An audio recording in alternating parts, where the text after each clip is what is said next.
Glory Jesus, హల్లెలూయా. ఈరోజు పరిశుద్ధాత్మ దేవుడు సంఘముతో మాట్లాడనే ఉన్నటువంటి మాటల్ని ఒకసారి మనం ధ్యానం చేద్దాం. సామెతల గ్రంథం 10వ అధ్యాయం 22వ వచనాన్ని ఒకసారి మనం చదువుదాం. సామెతల గ్రంథం 10వ అధ్యాయం 22వ వచనం. యెహోవా ఆశీర్వాదము ఐశ్వర్యమిచ్చును, నరుల కష్టము చేత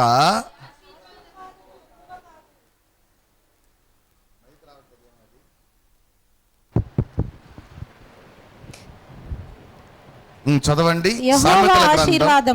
సామెతల గ్రంథం 10వ అధ్యాయం 22వ వచనం. యెహోవా ఆశీర్వాదము ఐశ్వర్యమిచ్చును, నరుల కష్టము చేత ఆశీర్వాదము ఎక్కువ కాదు. హల్లెలూయా. చూడండి, దేవుని వాక్యం అంటుంది, ఈ భూమి మీద మానవుడు వేటి కోసమో ప్రయాసపడుతున్నాడు. మానవుడు ప్రయాసపడుతూ అనుకుంటున్నాడు, నేను పడేటువంటి ప్రయాస, నేను పడేటువంటి కష్టం నాకు ఆశీర్వాదాన్ని తీసుకొస్తుంది. ఒకడు చీకటితో నిద్రలేసి రోజంతా కష్టపడి పనిచేసి ఎప్పుడో రాత్రికి ఇంటికి వచ్చి నిద్రపోతా. రోజులు గడిచిపోతున్నాయి, కానీ జీవితంలో ఆశీర్వాదం మాత్రం కలగట్లేదు. ఎందుకు ఆశీర్వాదం కలగట్లేదు అంటే, ఒక మానవుడు అనుకుంటున్నాడు, నాకు నేనుగా దీవించబడాలి, నాకు నేనుగా ఆశీర్వదించబడాలి అని మానవుడు అనుకుంటున్నాడు. కానీ మానవుడు పడేటువంటి ప్రయాస, మానవుడు చేసేటువంటి కష్టము మానవునికి నిజమైనటువంటి ఆశీర్వాదాన్ని ఇవ్వదు. అందుకనే దేవుని వాక్యం అంటుంది, ఆ వాక్యాన్ని ఒకసారి మనం చూద్దాం. దావీదు కీర్తనలు 127వ కీర్తన మొదటి 2 వచనాలు ఒకసారి మనం చదువుదాం. 127వ కీర్తన మొదటి 2 వచనాలు. యెహోవా ఇల్లు కట్టించని ఎడల దాని కట్టువారి ప్రయాసము వ్యర్థమే. యెహోవా పట్టణమును కాపాడని ఎడల దాని కావలి కాయువారు మేలుకొనియుండుట వ్యర్థమే. మీరు వేకువనే లేచి చాలా రాత్రి అయిన తరువాత పండుకొనుచు కష్టార్జితమైన ఆహారము తినుచుండుట వ్యర్థమే. ఏమంటున్నాడు? మీరు వేకువనే లేచి చాలా రాత్రి అయిన తరువాత పండుకొనుచు కష్టార్జితమైన ఆహారము తినుచుండుట వ్యర్థమే. తన ప్రియులు నిద్రించుచుండగా, దేవుని వాక్యం అంటుంది, తన ప్రియులు నిద్రించుచుండగా ఆయన వారికి ఇచ్చుచున్నాడు. హల్లెలూయా. తన ప్రియులు నిద్రించుచుండగా ఆయన వారికి ఇచ్చుచున్నాడు. చూడండి, దేవుని ఆశీర్వాదం ఎలా ఉంటుంది. దేవుడు ఒక వ్యక్తిని ఆశీర్వదిస్తే ఆ వ్యక్తి యొక్క జీవితం ఎలా ఉంటుంది. నీవు నిజముగా దేవుని ఆశీర్వాదాన్ని అనుభవించడానికి నీవు చేయవలసినటువంటి పని, నీవు చేయకుండా దేవుని నుండి నువ్వు పొందుకోవలసిన దీవెన, దేవుని నుండి నువ్వు పొందుకోవలసిన ఆశీర్వాదాన్ని ఎప్పటికీ నువ్వు పొందుకోలేవు. హల్లెలూయా. చూడండి, దేవుడు ఒక వ్యక్తిని పిలిచి ఒక వ్యక్తిని ఆశీర్వదిస్తే ఆ ఆశీర్వాదము ఎప్పటికీ కూడా నిలిచి ఉండే ఆశీర్వాదముగా ఉంటుంది. అయితే ఆ ఆశీర్వాదాన్ని కాపాడుకోవలసిన బాధ్యత కూడా మన మీదనే ఉంది. హల్లెలూయా. చూడండి, దేవుడు అబ్రహామును పిలిచినప్పుడు అబ్రహాము ఒక విగ్రహారాధికుడుగా ఉన్నాడు. అబ్రహాము దేవుని ఎరుగనటువంటి వాడిగా ఉన్నాడు. అబ్రహాము యొక్క జీవితములో ఏ విధమైన ఆశీర్వాదాన్ని అబ్రహాము అనుభవించలేనటువంటి స్థితిలో ఉన్నాడు.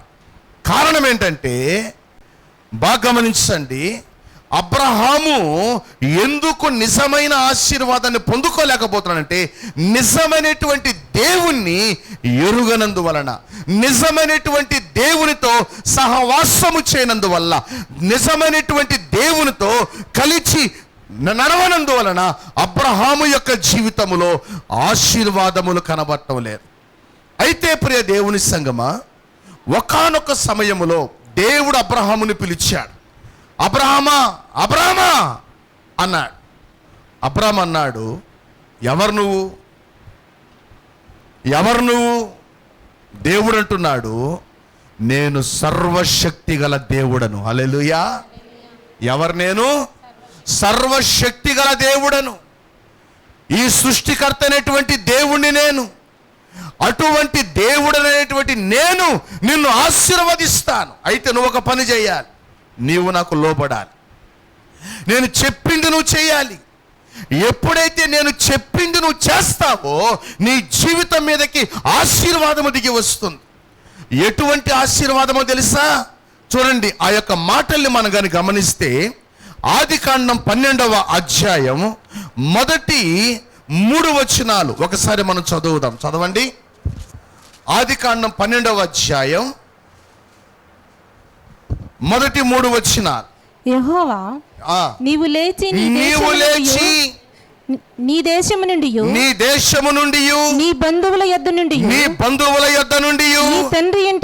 నీ తండ్రి ఇంటి నుండి బయలుదేరి నేను నీకు చూపించు దేశమునకు వెళ్ళుము. నిన్ను గొప్ప జనముగా చేసి నిన్ను ఆశీర్వదించి నీ నామమును గొప్ప చేయుదును. ఎవరంటారు ఈ మాటని? ఒక మనుష్యుడు కాదు, సృష్టికర్త అనేటువంటి దేవుడు, పరలోకమందున్నటువంటి దేవుడు ఒక మానవుడితో మాట్లాడుతున్నాడు. ఏమంటున్నాడు? నిన్ను గొప్ప జనముగా చేసి నిన్ను ఆశీర్వదించి నీ నామమును గొప్ప చేయుదును. నీవు ఆశీర్వాదముగా నుందువు. నిన్ను ఆశీర్వదించు వారిని ఆశీర్వదించెదను. నిన్ను దూషించు వాని శపించెదను. భూమి యొక్క సమస్త వంశములు నీ యందు ఆశీర్వదించబడునని అబ్రహాముతో అనగా. హల్లెలూయా. అబ్రాముతో అనగా యెహోవా అతనితో చెప్పిన ప్రకారము అబ్రాము వెళ్ళెను. చూడండి, ఈ యొక్క మాటలు మనం కనుక గమనిస్తే, అబ్రాము దేవునికి లోబడుతున్నాడు. ఎప్పుడైతే అబ్రాము దేవునికి లోబడుతున్నాడో వెంటనే అబ్రాము చేసినటువంటి ఒక అద్భుతమైనటువంటి పనిని మనం చూస్తాం. చూడండి, తన తండ్రి ఇంటిని ఒక వ్యక్తి దేవుని వెంబడించాలంటే, ఒక వ్యక్తి దేవునితో కలిసి నడవాలంటే, ఈ లోక సంబంధమైనటువంటి వ్యామోహాలు, ఈ లోక సంబంధమైన బంధాలు, కొన్ని బంధకాలు తెగిపోవాలి. అందుకనే యేసు ప్రభు అన్నాడు, ఒకడు నన్ను వెంబడించాలనుకుంటే వాడు తన్ను తాను ఉపేక్షించుకొని తన సిలువనెత్తుకొని నన్ను వెంబడించాలి. హల్లెలూయా. ఒకడు నన్ను వెంబడించాలంటే అంత ఈజీ కాదు. ఒకడు నన్ను వెంబడించాలంటే అంత సులువైన విషయం కాదు.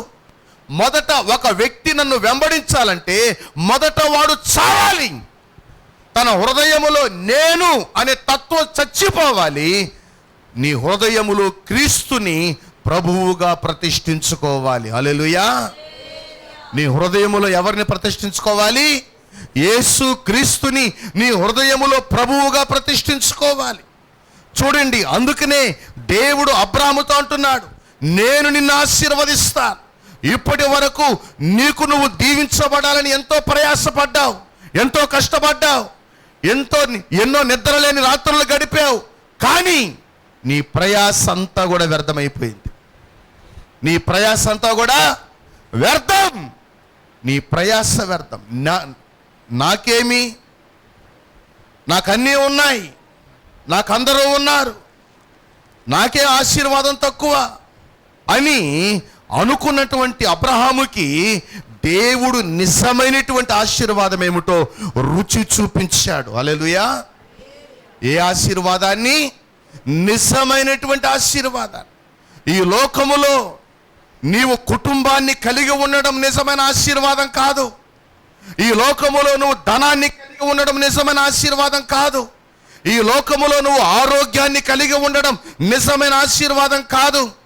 ఈ లోకములో నీవు ఆస్తిపాస్తుల్ని కలిగి ఉండడం నీకు నిజమైన ఆశీర్వాదం కాదు. నీకు నిజమైన ఆశీర్వాదం ఏంటో నేను రుచి చూపిస్తాను. ఆ ఆశీర్వాదము నీ ప్రయాస వలన నువ్వు దాన్ని పొందుకోలేవు. ఆ ఆశీర్వాదాన్ని పొందుకోవాలంటే నా కృపా కటాక్షములు నీకు తోడుగా ఉండాలి. హల్లెలూయా. నా కృపా కటాక్షములు నీకు తోడుగా ఉండాలి. అప్పుడే నీవు ఆ ఆశీర్వాదాన్ని అనుభవిస్తావు. చూడండి, దేవుడు అబ్రాముతో అంటున్నాడు, నిన్ను ఆశీర్వదించువారు ఆశీర్వదించబడతారు. ఇది దేవుని ఆశీర్వాదం. కొంతమంది అంటుంటారు, వాళ్ళు నన్ను శపించారండి, వాళ్ళు నాకేదేదో చేసేసారండి, నాకేదేదో అయిపోయిందండి. ఎవరంటారు ఈ మాటల్ని? లోకస్తులు. ఒకడు ఏదో చేస్తే నీకు ఏదో ఎందుకు అవుతుంది? నీతో దేవుడుంటే, నీతో దేవుడుంటే ఏ చీకటి కూడా నిన్ను ముట్టదు. చూడండి, ఒకానొక సందర్భములో కాకినాడ ప్రాంతములో నుంచి బ్రదర్ జోషి గారు ఈ యొక్క ప్రకాశం జిల్లాలో ఒక సువార్త కూడికని ఏర్పాటు చేశారు. ఆ సువార్త కూడికని డిస్టర్బ్ చేయాలని, ఆ ప్రార్థన డిస్టర్బ్ చేయాలని ఆ ప్రాంతంలో ఉన్నటువంటి ఒక మాంత్రికుడు, అతడు నేర్చుకున్నటువంటి మంత్ర విద్యలతో, చూడండి, అతడి నీడ పడితే పచ్చటి చెట్టు కూడా ఎండిపోవలసిందే. హల్లెలూయా. అతడి నీడ పడితే పచ్చటి చెట్టు కూడా ఎండిపోవలసిందే.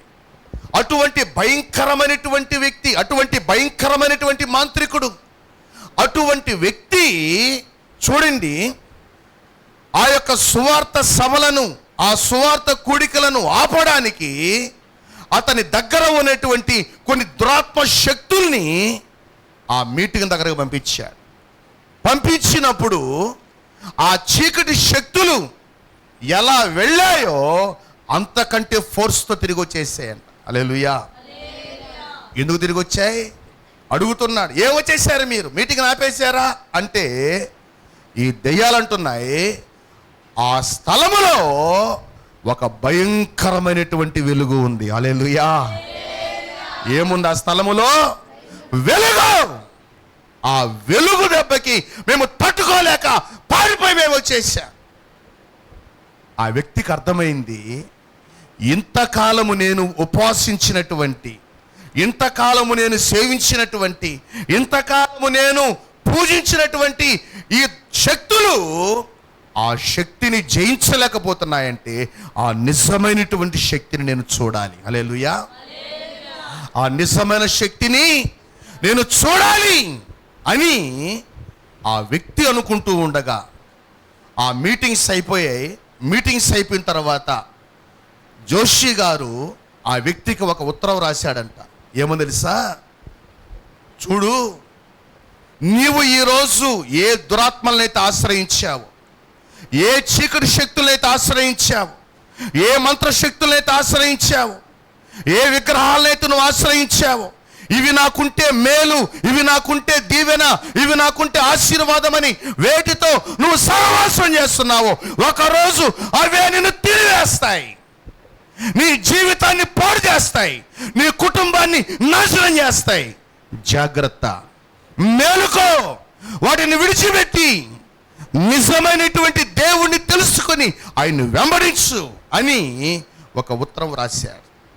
ఆ ఉత్తరం రాసినప్పుడు ఈ వ్యక్తి అనుకున్నాడు, నా దగ్గర ఉన్నటువంటి మంత్రశక్తులతో, నా దగ్గర ఉన్నటువంటి ఈ యొక్క లోకపు శక్తులతో, దేవి దేవతలతో నేను దాన్ని జయిస్తాను అనుకున్నాను. అనుకున్నటువంటి వ్యక్తికి అనుకోకుండా క్యాన్సర్ వచ్చేసింది. రక్తం గక్కుకుంటూ ఉన్నాడు. ఎక్కడికి వెళ్ళినా కానీ ఏ విధమైనటువంటి ప్రయోజనం లేదు. హల్లెలూయా. కానీ చివరికి అతడు యేసు ప్రభువుని నమ్ముకున్న తర్వాత కొంతమంది దైవజనులు వారి ప్రాంతానికి వచ్చి అతనికి ప్రార్థన చేసిన తర్వాత అతనిలో ఉన్నటువంటి దురాత్మ శక్తులను బయటికి వెళ్ళిపోయాయి. హల్లెలూయా. దేవుడు అతనికి గొప్ప విడుదలిచ్చి స్వస్థతనిచ్చి ఈరోజు ఒక బలమైనటువంటి సేవకుడిగా దేవుడు అతన్ని వాడుకుంటున్నాడు. హల్లెలూయా. చూడండి, దేవుడు చేసేటువంటి పని, దేవుడిచ్చేటువంటి ఆశీర్వాదం అది నిజమైన ఆశీర్వాదం. దేవుని వాక్యం అంటుంది, ఎవడో నీ మీద చేతబడి శక్తులు పంపిస్తే, ఎవడో నీ మీదకు మంత్రశక్తులు పంపిస్తే, ఎవడో నిన్ను శపిస్తే ఆ శాపము నీ మీద పని చేస్తుందా? దేవుని వాక్యం అంటుంది, హేతువు లేని శాపము తగలకపోవును. హల్లెలూయా. హేతువు లేని శాపము తగలదు, అది నీ జోలికి రాదు. దేవుని వాక్యం అంటుంది, సంఖ్యాకాండం 23వ అధ్యాయములో బిలాము ద్వారా దేవుడు మాట్లాడుతున్నాడు. యాకోబులో మంత్రము లేదు, ఇశ్రాయేలులో శకునము లేదు అంటే అర్థం తెలుసా? యాకోబులో ఏ మంత్రాలు పనిచేయవు, ఇశ్రాయేలులో ఏ శకునములు పనిచేయవు. చూడండి, ఎందుకంటే వారి దేవుడు వారిని ఆశీర్వదించే దేవుడుగా ఉన్నాడు. హల్లెలూయా. వారి దేవుడు వారిని ఆశీర్వదించే దేవుడుగా ఉన్నాడు. దేవుడు నిన్ను దీవించను గాకాను, అంతే.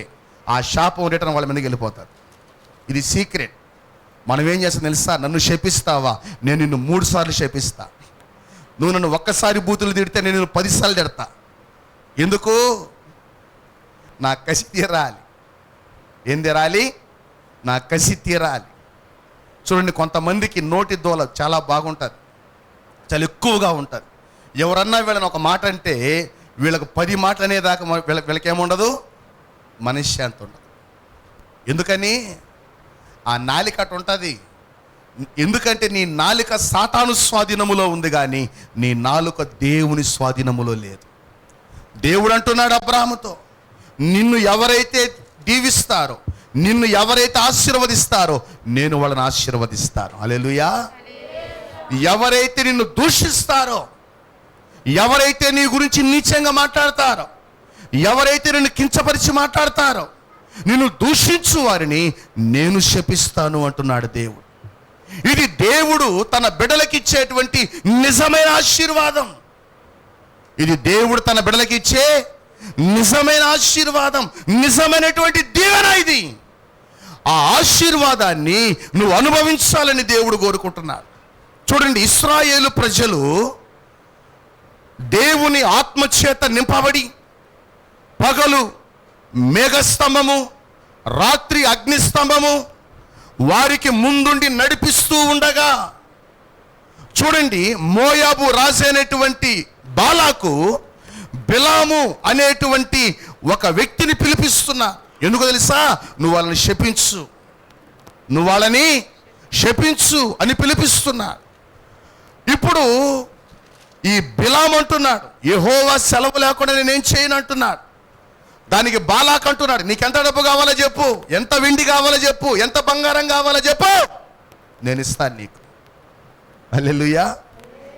నిన్ను ఘనపరచడానికి నేను సమర్థుణ్ణి గానా, శక్తిమంతుణ్ణి గానా, ఏం కావాలి నీకు, నేను ఇస్తాను చెప్పు నీకు అంటున్నాడు.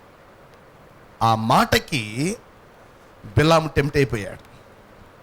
ఆ మాటకి బిలాము టెంప్ట్ అయిపోయి వెంటనే దేవుని ప్రజల్ని శపించడానికి తన మనసు అనుకుంటున్నాడు. ఏమని? నేను వాళ్ళని శపిస్తే నాకు డబ్బులు వస్తాయి, నాకు వెండి బంగారాలు వస్తాయి, రాజు దగ్గర పేరు వస్తుంది, నాకు అన్నీ వస్తాయి అనుకుంటున్నాడు మనసులో. వెంటనే దేవుడు అంటున్నాడు, నీ దగ్గరకు వచ్చిన వాళ్ళు ఎవరు వచ్చారు నీ కాడికి? అయ్యా, వాళ్ళు ఎవరో ఇశ్రాయేలీలంట, ఐగుప్తుల నుంచి వచ్చారంట, వాళ్ళని శపించమని వీళ్ళ నా దగ్గరకు వచ్చారు. అందుకు దేవుడే మన తెలుసా అనుమతించాడా బిలాముకి? అనుమతించలా. ఏమంటున్నాడు? వారు ఆశీర్వదించబడిన ప్రజలు. హల్లెలూయా. ఎవరు వాడు? వారు ఆశీర్వదించబడిన ప్రజలు. ఎవరు నువ్వు? దేవుని చేత ఆశీర్వదించబడిన వారు. వారు నా ఆత్మ చేత నడిపించబడుతున్నవా? పగలు మేఘస్తంభములో, రాత్రి అగ్నిస్తంభములో నా చేత నడిపించబడుతున్న వారు, వాగ్దాన దేశానికి నడుస్తున్న వాళ్ళు. హల్లెలూయా. ఒక గొప్ప దైవజనుడైనటువంటి మోషే చేత నడిపించబడుతున్న వాళ్ళు. అటువంటి వారు నా చేత ఆశీర్వదించబడిన వారిని నువ్వు శపించకూడదు. హల్లెలూయా. ఈ వార్నింగ్ ఎవరిస్తున్నారు? దేవుడిస్తున్నాడు. ఎందుకంటే ఇశ్రాయేలీలు ఆశీర్వదించబడిన ప్రజలు గనుక. హల్లెలూయా. నీలో నిజంగా దేవుడుంటే, నిజంగా దేవుని ఆత్మ నీలో పనిచేస్తుంటే ఏ విధమైన చీకటి నీపై దాడి చేయదు, ఏ విధమైన చీకటి నిన్ను పట్టుకోలేదు, ఏ విధమైనటువంటి చీకటి నిన్ను నాశనం చేయలేదు. హల్లెలూయా. ఎందుకంటే ఆయన వెలుగు నీలో ఉన్నది గనక, ఆయన ఆశీర్వాదము నీలో ఉన్నది గనక. ప్రియ దేవుని సంగమా, అందుకనే దేవుని ఆశీర్వాదము ఒక వ్యక్తిలో పని చేయాలంటే ఆ వ్యక్తి మొదట దేవుని సొత్తుగా మార్చబడి ఉండాలి. ఎప్పుడైతే నువ్వు దేవుని సొత్తుగా, దేవుని నిబంధన జనముగా నువ్వు మార్చబడతావో, దేవుని ఆశీర్వాదాన్ని నీ జీవితములో నువ్వు అనుభవిస్తావు. నీ జీవితములో నువ్వు అనుభవిస్తావు. నీ జీవితములో నిజముగా నువ్వు దేవుని ఆశీర్వాదాన్ని అనుభవించాలంటే మొట్టమొదట దేవుడు నీలో చూసేదేం తెలుసా? మారు మనస్సు. ఏం చూస్తాడు దేవుడు నీలో? మారు మనస్సు. నువ్వు పాపమును విడిచిపెట్టావా? విగ్రహారాధన విడిచిపెట్టావా? అన్య సంబంధమైన ఆచారాలు, అన్య సంబంధమైన సాంప్రదాయాలు, అన్య సంబంధమైనటువంటి పద్ధతులు, వీటన్నిటినీ విడిచిపెట్టావా లేదా? దేవుడు పరీక్షిస్తాడు మొదట. చూడండి, దేవుడు నిన్ను పరీక్షించకుండా నీకు ఆశీర్వాదము ఇవ్వడు. హల్లెలూయా. పరీక్షించకుండా ఇచ్చేవాళ్ళు ఎవరు? మెంటలోళ్ళు అయి ఉంటారు, నష్టజాతకులు అయి ఉంటారు. ఒక వ్యక్తికి ఒక మంచి ఉద్యోగం ఇవ్వాలంటే ఏం చేస్తారు? పరీక్షిస్తారు. మొదట రిటన్ ఎగ్జామ్ పెడతారు, ఆ తర్వాత ఇంటర్వ్యూకి పిలుస్తారు. ఇంటర్వ్యూలో కూడా పరీక్షిస్తారు. నీవు దాన్ని చేయడానికి శక్తివంతుడువా, సమర్థుడువా, జ్ఞానవంతుడువా, నమ్మకస్తుడువా అన్ని పరీక్షిస్తారు. పరీక్షించి ఏం చేస్తారు? నీకు ఒక ఉద్యోగం ఇస్తారు. దేవుడు నిన్ను ఆశీర్వదించి నీ కొరకు సిద్ధపరిచిన ఆ సింహాసనం మీద నిన్ను కూర్చోబెట్టాలంటే, నీ కొరకు సిద్ధపరిచినటువంటి ఆ జీవ కిరీటాన్ని దేవుడు నీకు ఇవ్వాలంటే, శాశ్వతమైనటువంటి ఆశీర్వాదాలు నీకు ఇవ్వాలంటే, దేవుడు నీకు ఇచ్చిన ఈ కొద్ది జీవితములో నువ్వు దేవునికి ఎంత నమ్మకంగా ఉన్నావు? ఈ రోజుండి రేపు ఉంటాదో ఉండదో కూడా తెలియని జీవితాలు మనవి. దేవుని వాక్యం అంటుంది, మీ జీవితము, మీ జీవమే పాటిది, అది నీటి బుడగ వంటిది. ఈరోజు ఉండి సాయంత్రానికి ఎండిపోయేటువంటి మొక్క వంటిది, పువ్వు వంటిది మీ జీవితం. చూడండి, దేవుడు మన జీవితాల్ని నీటి ఆవిరితో పోలుస్తున్నాడు, అవి గడ్డి పువ్వులతో పోలుస్తున్నాడు. నీ జీవమే పాటిది. ఎప్పుడు నీ యాత్ర ముగుస్తుందో నీకు తెలియదు. దేవుడు నీకు ఇచ్చినటువంటి చిన్న జీవితములో నీవు దేవునికి ఎంత నమ్మకస్తుడువో, నువ్వు ఎంత ప్రార్థనాపరుడువో, దేవుని కోసం నువ్వు ఎలా జీవిస్తున్నావో దేవుడు పరీక్షించకుండానే నీకు శాశ్వతమైనటువంటి జీవాన్ని ఇస్తాడా? శాశ్వతమైనటువంటి మహిమనిస్తాడా? శాశ్వతమైనటువంటి ఆశీర్వాదాలను ఇస్తాడా? చూడండి, ఆ ఆశీర్వాదం నువ్వు పొందుకోవాలంటే నీ ప్రయాస, నీ కష్టము కాదు, దేవుని కృప నీ మీద ఉండాలి. హల్లెలూయా. ఎప్పుడైతే దేవుని కృప నీ మీద ఉంటుందో, ఎప్పుడైతే దేవుని పరీక్షలో నెగ్గుతావో, నిలబడతావో, దేవుడు నిన్ను బహుగా ఆశీర్వదిస్తాడు. దేవుడు నిన్ను బహుగా ఆశీర్వదిస్తాడు. చూడండి, ఒకానొక సమయములో యాకోబు తన మామైనటువంటి లాబానింటి నుంచి పారిపోతున్నాడు. అలా వెళ్ళిపోతున్నప్పుడు లాబాను అనుకుంటున్నాడు, నేను నిశ్చయముగా యాకోబును పట్టుకుంటాను, యాకోబు దగ్గర ఉన్నటువంటి నా కుమార్తెల్ని, వారి సంతానాన్ని మరలా తిరిగి తెచ్చుకుంటాను అని చెప్పి యాకోబుకు కీడు చేయడానికి బయలుదేరాడు. కానీ దేవుడు లాబానుతో మాట్లాడుతున్నా, నీవు యాకోబుతో మంచి కానీ చెడ్డ కానీ జాగ్రత్త. యాకోబుతో నువ్వు మాట్లాడేటప్పుడు నీ నోరు అదుపులో పెట్టుకో. ఎందుకంటే యాకోబు నా సేవకుడు. హల్లెలూయా. నువ్వు యాకోబుతో మాట్లాడేటప్పుడు నీ నోరు ఎట్టుండాలి? అదుపులో ఉండాలి. జాగ్రత్త. నువ్వు మంచి కానీ చెడ్డ కానీ ఎక్కువ తక్కువ మాట్లాడొద్దు. జాగ్రత్త అని దేవుడు లాబానుకు వార్నింగ్ ఇచ్చాడు. లాబాను వచ్చి లాబానుతో దేవుడు మాట్లాడిన విషయం యాకోబుకు తెలియదు. లాబానుతో దేవుడు మాట్లాడిన విషయం యాకోబుకి తెలియదు. వచ్చి లాబానే చెప్తున్నాడు, నిన్న రాత్రి నీ దేవుడు నాతో మాట్లాడాడు. నువ్వు యాకోబుతో మంచి కానీ చెడ్డ కానీ మాట్లాడావో జాగ్రత్త. రాత్రి నీ దేవుడు నాతో కానీ మాట్లాడకపోయి ఉంటే, ఏమంటున్నాడు? రాత్రి నీ దేవుడు నాతో కానీ మాట్లాడకపోయి ఉంటే నా సంగతి తెలుసు కదా నీకు, నా శక్తి తెలుసు కదా నీకు. కానీ నీ దేవుడు నా చేయి కట్టేశాడు, నీ దేవుడు నా నోరు కట్టేశాడు. ఎందుకు కట్టేశాడు? నువ్వు ఆశీర్వదించబడిన వాడవు. హల్లెలూయా. ఎవరు నువ్వు? ఆశీర్వదించబడిన వాడవు. చూడండి ప్రియ దేవుని సంగమా, యెహోవా ఆశీర్వాదం ఐశ్వర్యం ఇస్తుంది. నరుల కష్టము చేత ఆశీర్వాదము ఎక్కువే కాదు.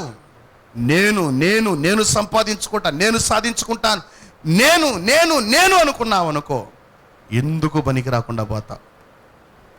ఎందుకు పనికి రాకుండా పోతావు?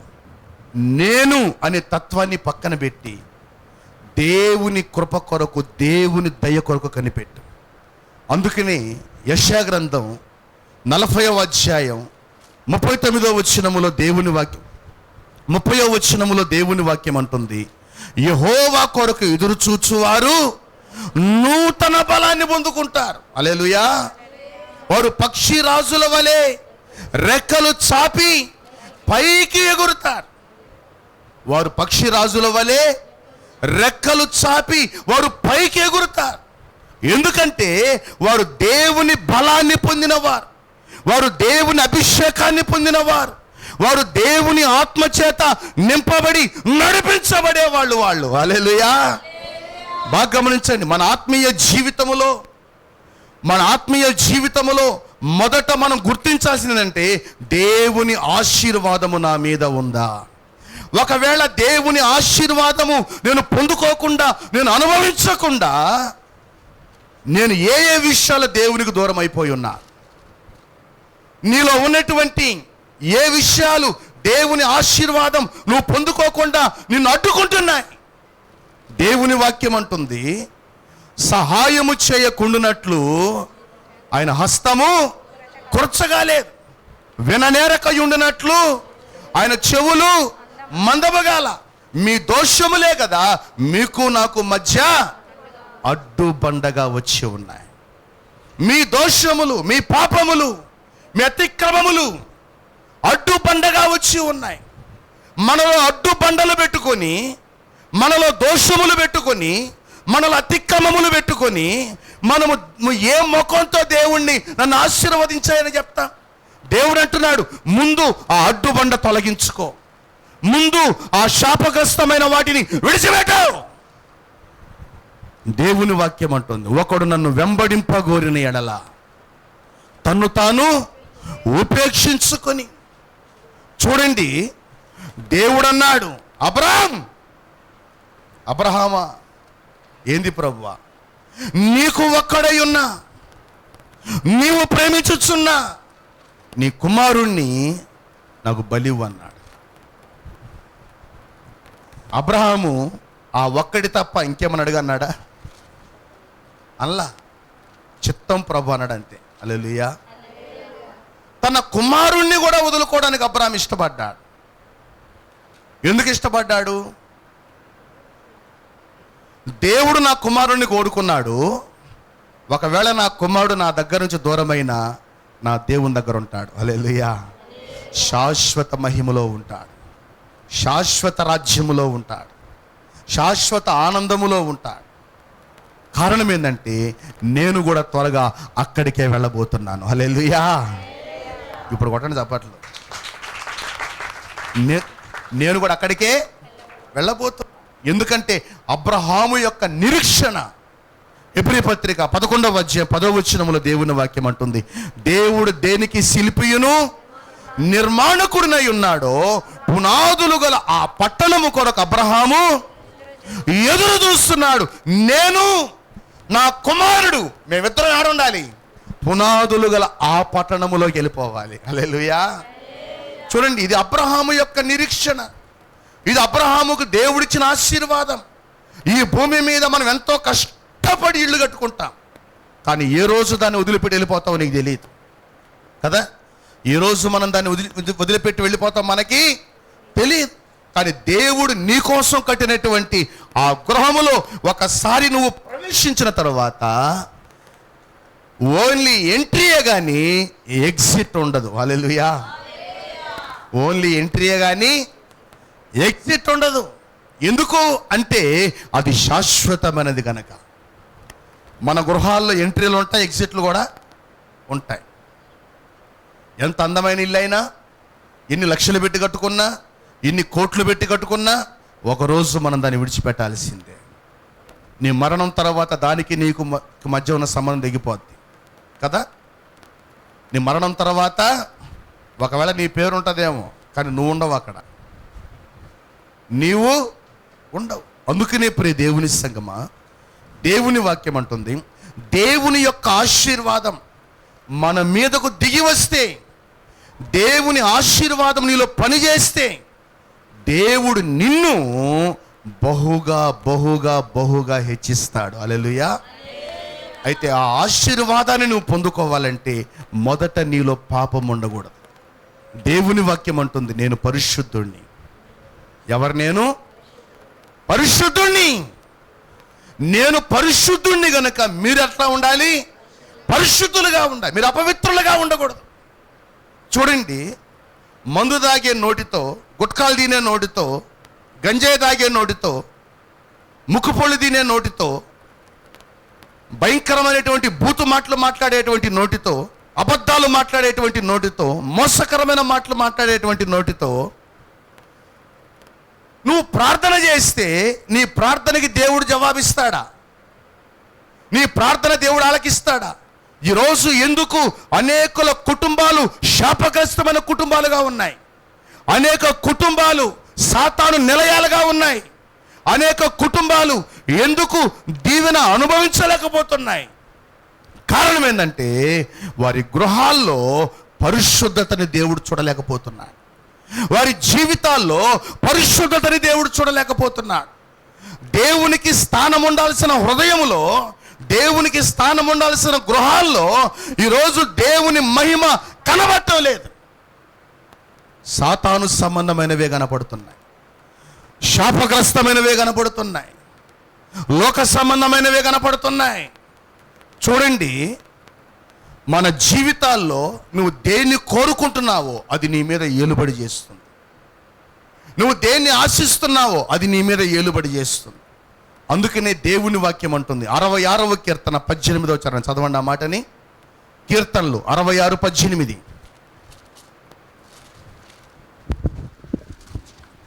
చదవండి. నా హృదయములో నేను పాపమును లక్ష్యము చేసిన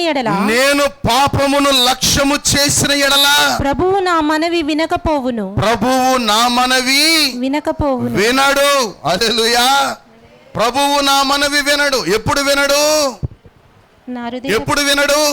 నా హృదయములో నేను పాపమును లక్ష్యం చేస్తే, పట్టించుకుంటే, పాప సంబంధమైన వాటిని పట్టించుకుంటే, శాపగ్రస్తమైన వాటిని పట్టించుకుంటే, ఈరోజు అనేక మందికి దేవుని గూర్చిన భయం లేదు.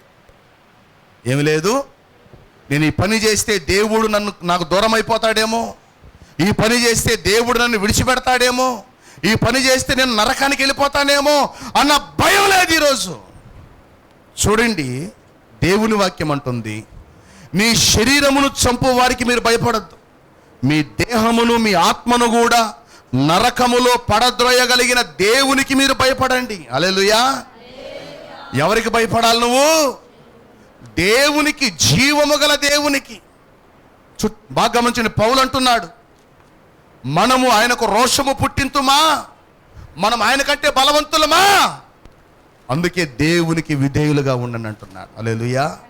మీరు దేవునికి లోబడండి, అప్పుడు దేవుడు మిమ్మల్ని ఆశీర్వదిస్తాడు, దేవుడు మిమ్మల్ని హెచ్చిస్తాడు. చూడండి, యెహోవా ఆశీర్వాదము నీ మీదకు రావాలంటే మొదట నీలో ఉన్న చెడుతనాన్ని నువ్వు విడిచిపెట్టాలి.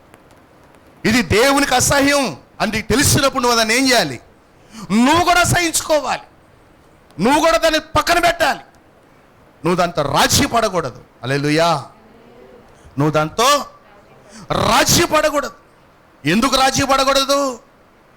దేవుని వాక్యం అంటుంది, ప్రకటన గ్రంథం 21వ అధ్యాయం 27వ వచనములో, అసహ్యమైనది ఏదైనాను, నిషిద్ధమైనది ఏదైనాను, అబద్ధమైన దానిని జరిగించువాడు ఎవడైనను అందులో ప్రవేశింపడు. హల్లెలూయా.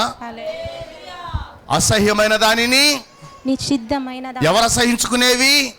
దేవుడు సహించుకునేవి. దేవుడిది నీకు వద్దు అంటే వదిలేయాలా?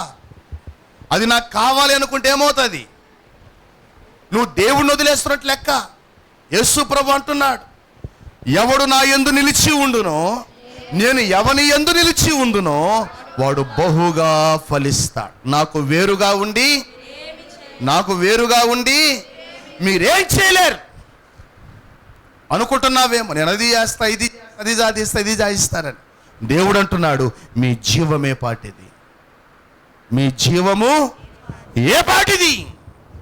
అందుకనే దేవుని సంగమా, నువ్వు మనుష్యుల ఆశీర్వాదం కోసం పాకులాడొద్దు, దేవుని ఆశీర్వాదం కోసం పాకులాడు. ఎప్పుడైతే నువ్వు దేవుని వైపు చూస్తావో, దేవుని వైపు నీ కన్నులెత్తుతావో, దేవుడు నీకు సహాయకుడు. హల్లెలూయా. అందుకనే దేవుని వాక్యం అంటుంది 121వ కీర్తన ఏమంటాడు? కొండల వైపు నా కన్నులెత్తుచున్నాను, నాకు సహాయం ఎక్కడ నుండి వచ్చును? యెహోవా వలననే నాకు సహాయము కలుగును. ఆయన భూమి ఆకాశములను సృజించిన వాడు. హల్లెలూయా. నా సహాయకుడు ఎవరు? నా దేవుడే.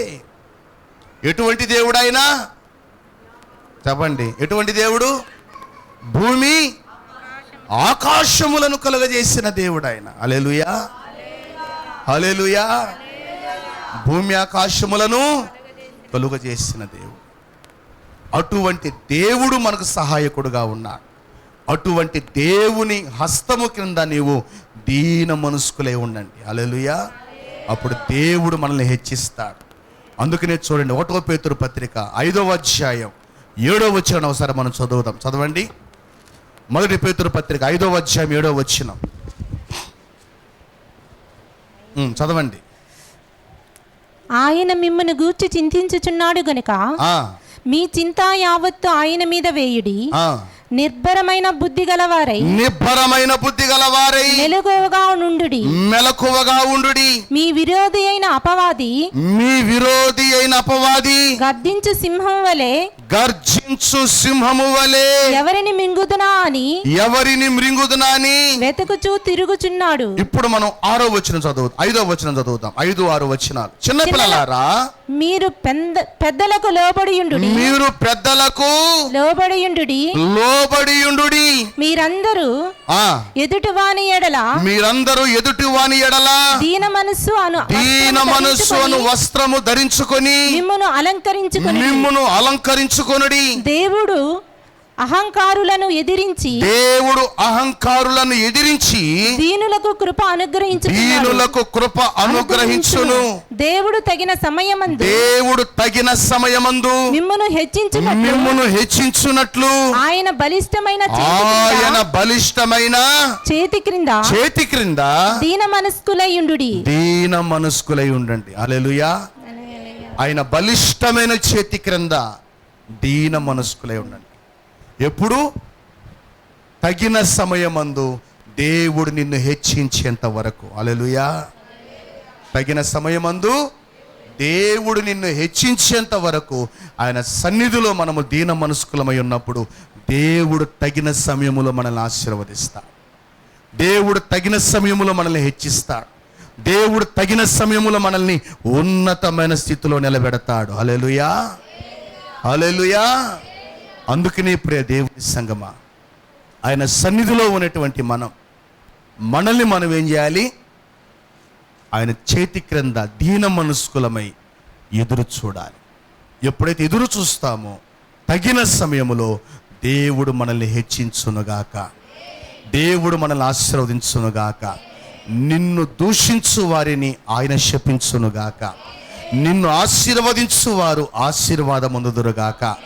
దేవుని బలమైన ఆశీర్వాదాన్ని మనము స్వతంత్రించుకుందుముగాక. అందుకు మనము చేయవలసిన ఒకే ఒక్క పని, మనం పరిశుద్ధులుగా ఉండడం.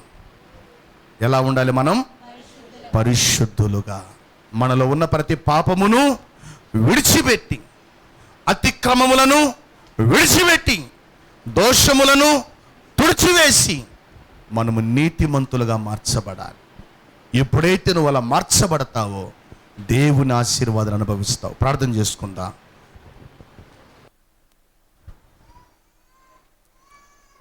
ప్రార్థన చేసుకుందాం.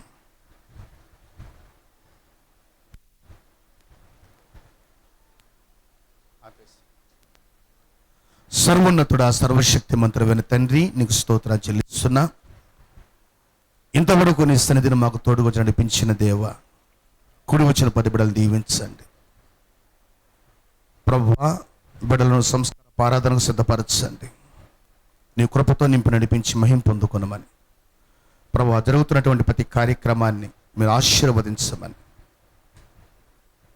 ఎవరు కూడా అయోగ్యులుగా ఇందులో చేయవేయకుండా సహాయం చేయమని యేసు నామములో ప్రార్థిస్తున్నాం తండ్రి. ఆమేన్.